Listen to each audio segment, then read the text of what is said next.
அனைவருக்கும் வணக்கம். இந்த பதிவில் நம்ம எதை பற்றி பார்க்க போகிறோன்னு தெரிஞ்சுக்கிறதுக்கு முன்னாடி மறக்காமல் நம்ம சேனலை சப்ஸ்கிரைப் பண்ணிக்கோங்க.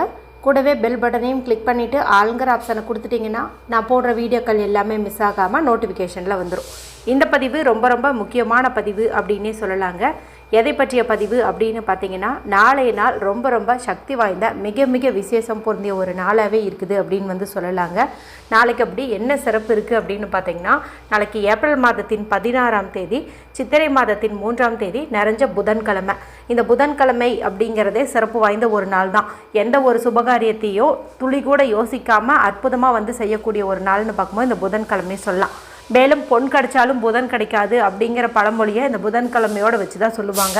மகாவிஷ்ணு வழிபாட்டிற்கும் அவர் அதிதேவதையாக கொண்ட புதன் பகவான் வழிபாட்டிற்கும் ஏற்ற ஒரு நாள் அப்படின்னும் இந்த நாளை சொல்லுவாங்க.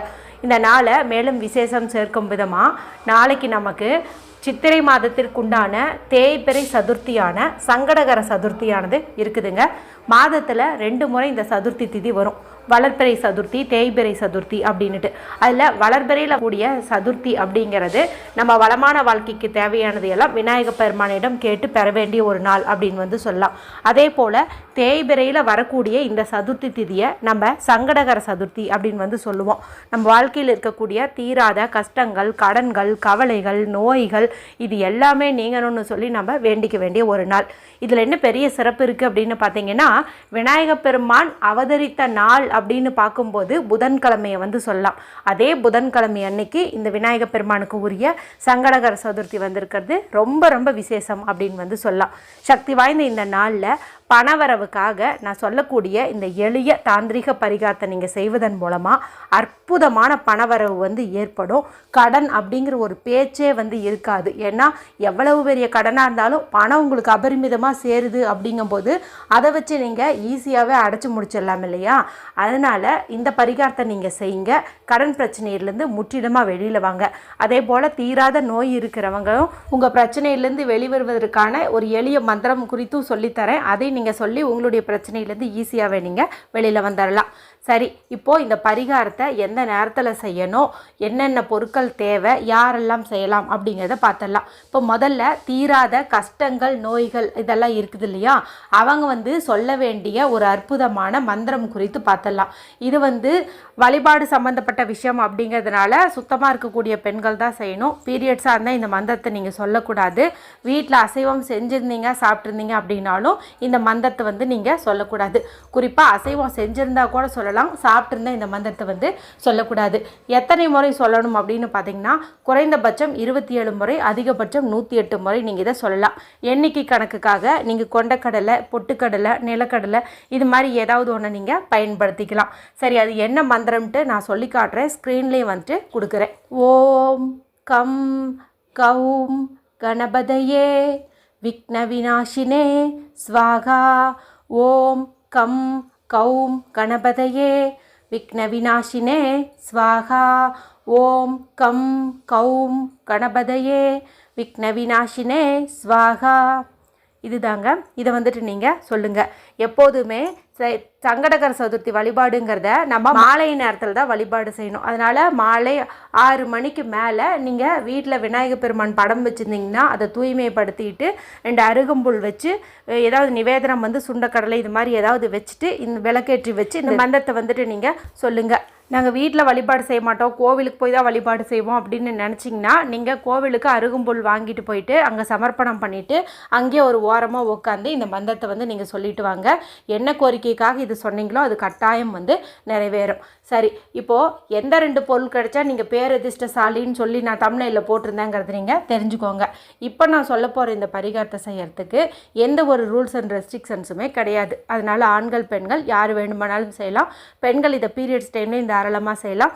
வீட்டில் அசைவம் செஞ்சுருந்தீங்க, சாப்பிட்ருந்தீங்க அப்படின்னாலும் தாராளமாக செய்யலாம். மேலும் நீங்கள் இப்போது விடுமுறைக்காக அம்மாவுடைய வீட்டுக்கு போயிருக்கிறீங்க, அங்கே தான் தங்கியிருக்கீங்க, அங்கேருந்து இதை செய்யலாமா அப்படின்னு கேட்டாலும் தாராளமாக செய்யலாம். இந்த 2 பொருள் உங்கள் கையில் இருந்துச்சுன்னா நீங்கள் எங்கேருந்து வேணாலும் இந்த பரிகாரத்தை செய்யலாம். சரி, செய்வதற்கான சரியான நேரம் என்ன அப்படின்னு கேட்டிங்கன்னா, புதன்கிழமை நாளில் புதன் ஓரை அப்படிங்கிறது சிறப்பு. அதாவது காலையில் 6 to 7, மதியம் 1 to 2, இரவு 8 to 9 இந்த 3 நேரமே சிறப்பு. ஆனால் இந்த சதுர்த்தி திதியானது நாளைக்கு நமக்கு 11:58 அப்படிங்கும்போது தான் தொடங்குது. வியாழக்கிழமை மதியம் 1:24 அப்படிங்கும்போது தான் முடியுது. அப்போ நம்ம காலையில் அந்த புதன் ஓரை நேரத்தில் செய்யும்போது சாதாரணமாக புதன் ஓரையில் நம்ம பரிகாரம் செஞ்சால் என்ன பலன் கிடைக்குமோ அதுதான் நமக்கு கிடைக்கும். அதனால் நீங்கள் மதியம் 1 to 2 இல்லைன்னா இரவு 8 to 9 அப்படிங்கும்போது செய்யுங்க. இரவு 8 to 9 ரொம்ப ரொம்ப பெஸ்ட் அப்படின்னே கூட சொல்லலாம். ஆனால் இப்போ சொல்லக்கூடிய பொருளை நீங்கள் முன்பே ரெடி பண்ணி வச்சுக்கோங்க. அதாவது நாளை காலையிலேயே கூட நீங்கள் இந்த பொருள் வீட்டில் இல்லைங்கும் போது நீங்கள் வாங்கிட்டு வச்சுட்டு நாளை மாலை இந்த நேரத்தை நீங்கள் பயன்படுத்திக்கலாம். நாளைக்கு இன்னொரு சிறப்பும் இருக்குதுங்க. அதை நான் உங்களுக்கு அடுத்த பதிவில் சொல்கிறேன். இதிலே சொன்னோம்னா ரொம்ப வீடியோ பெருசாக போகும். சரி, இப்போ அந்த 2 பொருள் என்ன அப்படின்னு பார்த்தீங்கன்னா, விநாயகப் பெருமானுக்கு ரொம்ப ரொம்ப பிடிச்ச அதே சமயத்தில் பணவசிய மூலிகையான அருகம்புல் தான். எளிதாக கிடைக்கக்கூடிய இந்த அருகம்புல்லானது எல்லார் கண்ணிலையும் படுமா அப்படின்னு கேட்டிங்கன்னா அப்படி இல்லை. ஏன்னா இது ஒரு சில ஊர்களில் பார்த்திங்கன்னா அவங்க எல்லாமே அப்பார்ட்மெண்ட்டில் இருக்கிற மாதிரி இருக்கும். ஒரு சின்ன புழு பூச்சி கூட வச்சுருக்க மாட்டாங்க. அப்படியே ரொம்ப க்ளீனாக காரை போட்டு வச்சுருப்பாங்க. அப்படி இருக்கும்போது அவங்களுக்கு அருகம்புல் அப்படிங்கிறது தேடி கண்டுபிடிக்கிறதே ஒரு பெரிய விஷயமா இருக்கும். சிலருக்கெல்லாம் பார்த்திங்கன்னா கிராமத்தில் இருக்கும்போது இது ரோட்டோரமாக எங்கே வேணாலும் இருக்கும், நம்ம அதை பார்த்து பறிச்சுக்கலாம். முக்கியமான விஷயம், நீங்கள் இந்த அருகம்புல் எடுக்கிறீங்க இல்லையா, அந்த இடம் சாக்கடை ஓடக்கூடிய இடமாவோ இல்லை ரொம்ப அசிங்கமாக இருக்கக்கூடிய இடமாவோ இருக்கக்கூடாது. ஓரளவுக்கு நீட்டாக இருக்கிற மாதிரி இடத்துல இந்த அருகம்புல் இருந்துச்சு அப்படின்னா நீங்கள் அதை ஒரு 2-3 அப்படிங்கிறதாவது பறிச்சுட்டு வர்றது ரொம்ப ரொம்ப நல்லது. எப்பாடுபட்டாவது இது உங்களுக்கு கிடச்சிருச்சுன்னா நீங்கள் ரொம்ப அதிர்ஷ்டசாலி தான். அடுத்து நமக்கு தேவையானது அப்படின்னு பார்த்தீங்கன்னா சிறு துண்டு வசம்பு. இந்த வசம்புக்கு பணவசிய பொருள் அப்படிங்கிற ஒரு பேரே இருக்குது. இது நம்ம வீட்டில் இருந்துச்சுன்னாவே பணவரவு அபரிமிதமாக சேரும். அத்தகைய தன்மை வாய்ந்த இந்த வசம்பை பிள்ளை வளர்த்தி பேர் சொல்லாதது அப்படின்னு தான் சொல்லுவாங்க. நீங்கள் உங்கள் வீட்டில் வசம்பு இல்லை, கடைக்கு போய் வாங்கணும்னு நினச்சிங்கன்னா நீங்கள் சூரிய அஸ்தமனத்துக்குள்ளே, அதாவது நாளைக்கு காலையிலேயே நீங்கள் கடையில் போய் வாங்கிக்கோங்க. நாட்டு மருந்து கடைகளில் இது கிடைக்கும். ஒரு மாலை ஒரு 5 மணிங்கிறதுக்குள்ளே நீங்கள் வாங்கிட்டீங்க அப்படின்னா சிறப்பு. அதே போல் பேரம் பேசி வாங்காதீங்க. அவங்களும் அதிக விலை வச்சு விற்க மாட்டாங்க. ஒரு கம்மியான விலைக்கே நிறைய தருவாங்க. நீங்கள் அதை வாங்கிட்டு வச்சுக்கோங்க. இந்த 2 பொருள் தான் நமக்கு தேவை. அடுத்ததாக வெள்ளை நிறத்தில் ஒரு நூல் தேவைப்படுது. இப்போ நான் சொன்ன இந்த பொருட்களை எடுத்துகிட்டு பூஜை அறையில் செய்கிறவங்க அங்கேயே தீபம் ஏற்றி வச்சு உட்காந்து வேண்டிக்கிட்டே நீங்கள் செய்யலாம். பீரியட்ஸில் இருக்கிறவங்க ஹாலில் உட்காந்துட்டு இந்த அருகம்புல்லையும் இந்த வசம்பையும் 2ஐயும் சேர்த்து நல்லா டைட்டாக அந்த வெள்ளை நிற நூல் வச்சு சுற்றிக்கோங்க. நல்லா ஒன்றுக்கு ஒன்று நகராத மாதிரி நீங்கள் கட்டிக்கோங்க. இது 2ம் தனித்தனியாக நம்ம பணவசியத்துக்கு பயன்படுத்தினோம்னாவே அதிகப்படியான பணவரவை தந்துடும். இங்கே 2ம் சேர்ந்துருக்குது. அதுவும் விநாயகர் பெருமான் அவதரித்த புதன்கிழமை நாளில் சங்கடகர சதுர்த்தி நாளில் நம்ம சேர்த்து வச்சுருக்கோம்.